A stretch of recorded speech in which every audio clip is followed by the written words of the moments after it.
De façon générale, associations et ou les ONG bénéficiaires qui ont confirmé avoir reçu cet argent se mobilisent pour la circonstance en faveur du président de la communauté urbaine. Et cette mobilisation pourrait engendrer certes des tensions si aujourd'hui le conseil municipal et le président de la communauté urbaine soutiennent avoir dépensé cet argent conformément à la loi et au profit des populations nécessiteuses. Nous considérons que le problème pouvait être résolu autrement que par des poursuites judiciaires, comme si l'argent a été détourné à d'autres fins ou à des fins personnelles. Loin de là, c'est pourquoi nous dénonçons ce fait et demandons à tous ceux qui veulent manifester à cette occasion de le faire dans les règles de l'art, sans pour autant porter préjudice à qui que ce soit. L'ONG Monde sans guerre, sans violence appelle encore une fois au respect des institutions, mais aussi également des personnalités qui gèrent les fonds publics, et surtout quand ces fonds ont été destinés aux populations. Nous prêchons pour une société mauritanienne de paix et de non-violence, où doivent régner l'harmonie, la concorde et la paix des cœurs. Avant de donner la parole aux autres, je voudrais tout simplement demander à tout un chacun de nous, ici présents, d'éviter de politiser l'affaire. Cela ne profite à personne, encore moins à la personne d'Ahmed Hamza.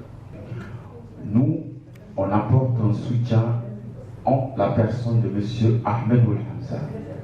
Alors parler de l'État, franchement, ou de l'IGE, ce n'est pas ce qui vraiment nous réunit ce soir.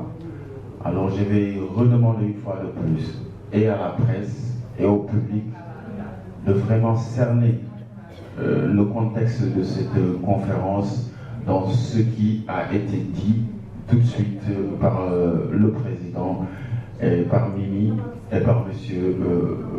Badian. On va être simple dans ce qu'on va faire. On n'est pas là pour créer des problèmes à qui que ce soit. Même M. Hamza lui-même l'a dit. Il ne faut pas qu'on politise la chose. Et on va préciser aussi que beaucoup parmi nous, que je connais et moi-même, sommes apolitiques.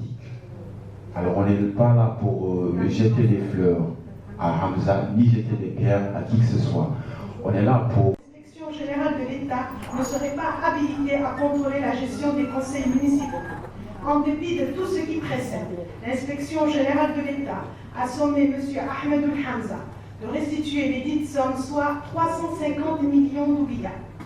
Même si le président de la communauté urbaine a opté pour le remboursement de ce montant, nous considérons qu'il y a injustice.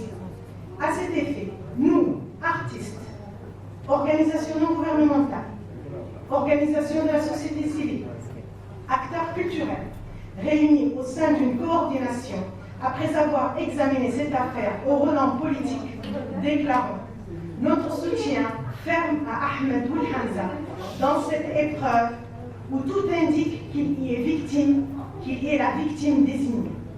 Nous témoignons que cet argent avait bel et bien servi pour les bonnes causes, aussi bien humanitaires que culturelles, et par conséquent, dénonçons avec la plus grande énergie cette forfaiture.